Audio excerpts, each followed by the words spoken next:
That's another thing. They call everybody nerds. Like, that's not even a good insult. Like, what is the deal with that? Like, I don't know how that originated, but like, oh, boo, you nerds, go home, F you. Really creative. Like, that's genius stuff right there. Great job, Billy. Go throw some more batteries at Santa. Sit down and shut up. That's like the Packers.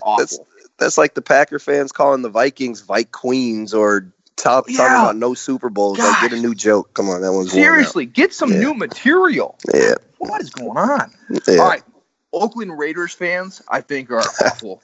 Just like being in the stadium is dangerous. Those fans, while they're ride or die for their team, I guess it's just not a fun environment. Like when you just want to get drunk and fight other fans and like, it's just, I'm not for that. Like sports, the beauty of sports, like being able to like take your kids and enjoy a game. Like, yeah, if you want to like boo and talk a little trash, like that's fine. But like to the point where you're like, if you wear a jersey in the stadium and you have to worry about your safety, that's not fun anymore. And it makes the fan base suck.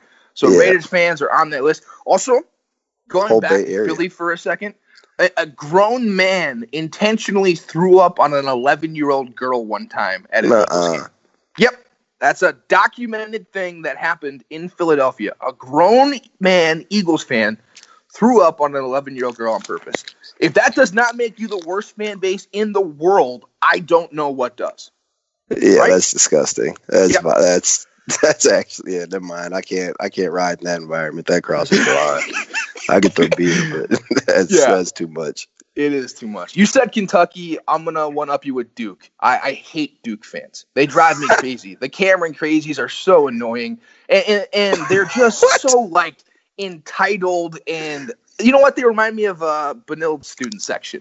It's just like they're like chants of like just like throwing the fact that they have money in the face of like all these like public schools and stuff. Just like, shut up! What a bad look that is. Benilde, our student section didn't do that. They didn't. Yeah, they do did. That. They did. No, stuff they like that. didn't. No, they didn't. Private education. Like, they did. Like, they did. They did. No, they did stuff like that. And it's like, they used to throw an essay. I think the worst thing they did was chant like an SAT or ACT score or something like that. It's something, but I mean, implying that's because funny. We spend money to go to school here that we're smarter than you. I hate stuff like that. Oh yeah, Duke. Yeah, I like Duke. I like Benilde. We had a great fan section. I gotta protect. I love Benilde too, and congratulations for going in to the Hall of Fame at Benilde. Thank you, sir. I wish I could have been there. I was in LA watching the Vikings lose. I wanted to be there. Was it a good time? How did it go? Yeah, it was a good ceremony and all of that. Gave your family a shout out and Max, and it was it was a good crowd there. My parents went overboard as usual and invited people from out of town for some reason, but it was awesome, good, man. Yeah, it was a good time. I know I got the invite from Leslie, and I felt really bad having to say no. If I could have skipped that LA situation and been there, I would have much preferred that. For sure. Yeah. Well, all right, LA's back to better. my list. I think I've had 4. I'm with you. Boston fans are awful. In particular, Red Sox fans. They're on my list. Just ever since they won a World Series, they have just become more annoying than Yankees fans. It's like all the stuff they complained about before about, the payroll with the Yankees. Like, you guys do the same thing. Like, look at your payroll. It's just, they're just so annoying. And last but not least, Notre Dame fans. Oh my gosh. They're like Cowboys fans. It's like you guys haven't been relevant forever. Yeah, I agree. Well, just because you have a team doesn't make you a national championship contender every single season. And it's just like they're so delusional that when they start losing, they just have so many excuses for it. It's like, how about the fact that you guys just aren't very good? And it's not like they ever play anybody either. They never really have a tough schedule. They're never that good. This year, they're finally good. They're good again this year, right? I'm sure they'll lose to USC or 2 games at the end of the year and blow it again. The 2 hard teams that they play. Yeah, I hate Notre Dame fans. I hate Notre Dame. They get primetime NBC on my station. Primetime NBC time, TV time, all the time. For what? Every weekend. Yeah. Yep. Notre Dame fans are the worst. And I have a lot of friends who are Notre Dame fans that went to Notre Dame. Rothstein, Connery, Burke, guys like that. Helms, a lot of guys. Michael Floyd, are Notre close Dame to guy. us. Yeah. I'm sorry, your fans are the worst, and you guys are in that grouping as well. But Agreed. Shout out for listening. This is the Dibble Dabble podcast. We want to thank our sponsors, Punch Bowl Social, who have been just great to us. If you haven't been to Punch Bowl Social, over in the West End, They have a huge setup. If you like bowling, if you like karaoke, a bunch of places to get some drinks, Punch Bowl Social is the place for you. They also have really, really good food. So stop into Punch Bowl Social, get some food. We're hoping to do a live show over there sometime in the near future. Also, Bike Squad. We got to represent Bike Squad. Sponsoring the network right now, the Talk North Network. Use our promo code. We're going to tweet it out with our podcast. So use that promo code. Get some money off your next order on us. We would appreciate it. That's for sure. All right, Jordan, we talked about the Vikings. I was there in LA. You said Anthony Barr was brutal. I agree. I don't know what's going on with him right now. But time out. I don't mean to interrupt you. Did you get to 6? Did you get to 6? I got to 6. Oh, yeah. Oh, you did? 6. Can we recap? What was your 6? Notre Dame? I can't. Okay. Shoot. Notre Dame, Philly, Cowboys fans, Red Sox fans, Duke fans, and Raiders fans. Gotcha. Sorry, my bad. Continue. See? Vikings. Sorry. I told you I can't count. I'm just glad that you're taking responsibility for that. Like I had this seamless transition going on, just like genius at work, and just thrown off completely. Yeah, no, you can get back into it. I believe. Well, it makes it even harder. You're not in front of me today. We're doing this via Skype, and so I can't read the room. And now you've just got me in a tizzy, man. I don't know if I can rebound from that. All right, we were talking about how trash Anthony Barr was, which is necessary to talk about, and you don't really need to segue into that. I just think right now the Vikings are in rough shape. I wasn't expecting to be sitting here in this spot right now going into week 5 with this Philadelphia game. I think there was a lot of fans who thought maybe both of these teams could be undefeated at this point and have a huge marquee matchup in week 5. Instead, neither team are above 500, and I can sense that Viking fans are starting to panic. Are you in that group? Are you starting to panic just a little bit? So I flip-flopped. Remember I told you we were going to start like 1-4 or 2-3.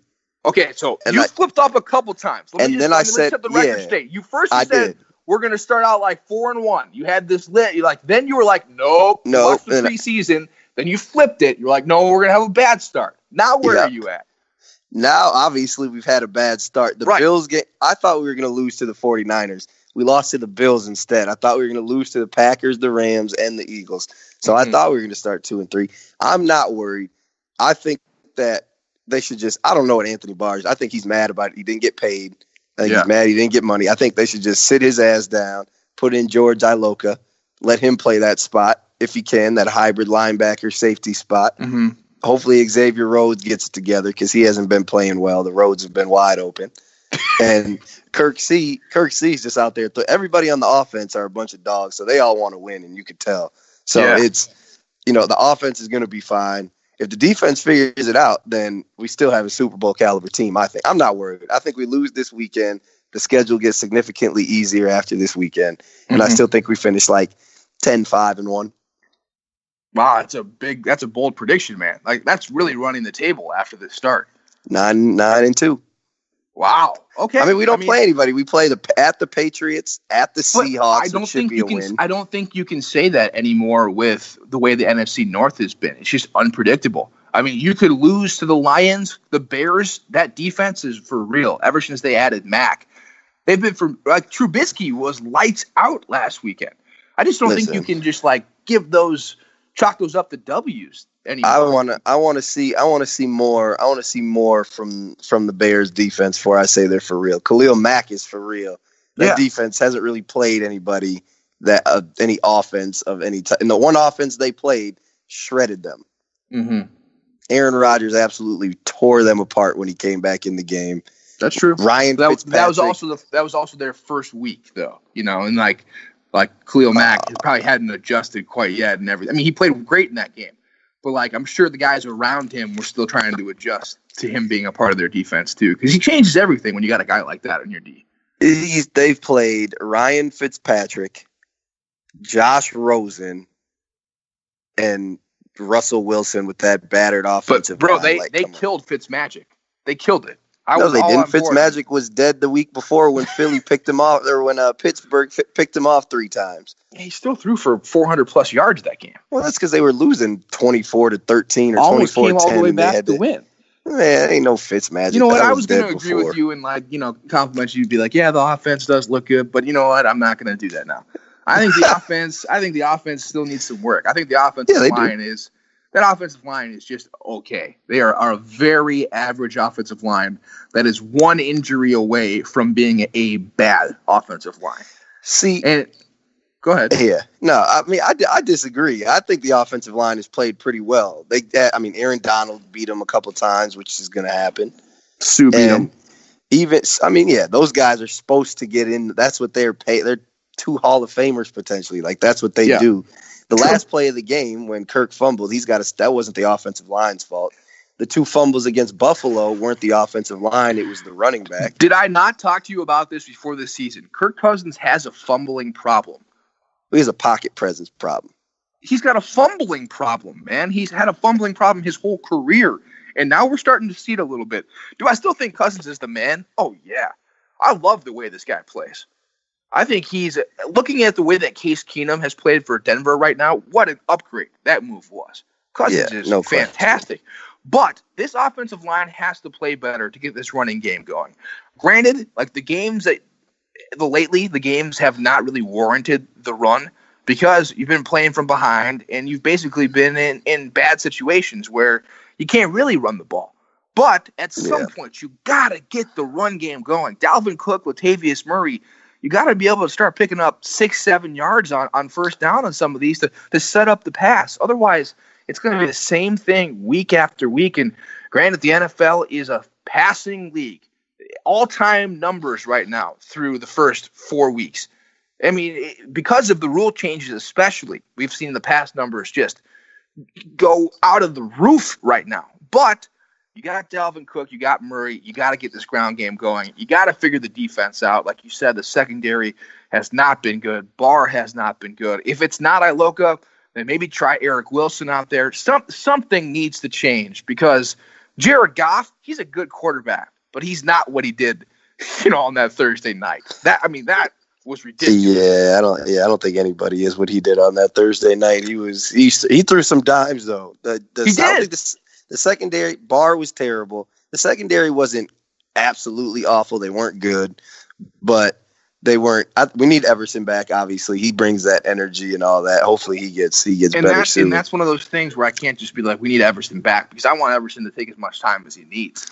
In my mind, it's like let's just roll with this thing without him because your mental health is much more important than whatever the Vikings do this season. Like you got to figure your situation out. They have enough dudes on that defensive line. Like they're deep. Stephen Weatherly is a solid player. Only having 1 sack against the Rams is a little bit concerning. But at the same time, I don't think that was the biggest issue. I think, like you said, Rhodes and Barr and Trey Waynes, who can never seem to stay healthy for a full game. It seems like he gets hurt. Yeah, he does. Has to leave every single game. Every game. Yeah. It's insane. Yeah. I mean, Sendejo seems to be out of place a lot. I don't know why Aloka is not playing yet. Sendejo is trash. He's awful. They should cut Sendejo. And he just could not be more grumpy of a guy, too. He is just tough to be around in the locker room. Yeah, the interior defense needs to step. Interior line needs to step up too. Limbaugh and Sheldon Richardson they gotta give us more. They gotta give. What's your prediction? More. So you think that Philly's going to win this week, huh? I've gone back and forth. I think we'll have a chance. I think it'll be a good game. It's hard to win in Philly, so I'm gonna say Philly. I'm gonna say Philly 27-17 or 27-20. But I wouldn't be surprised if we pulled that one out. I actually think the Vikings are going to win this week. I think it's going to be like 24-17, and I think they'll get a W this weekend.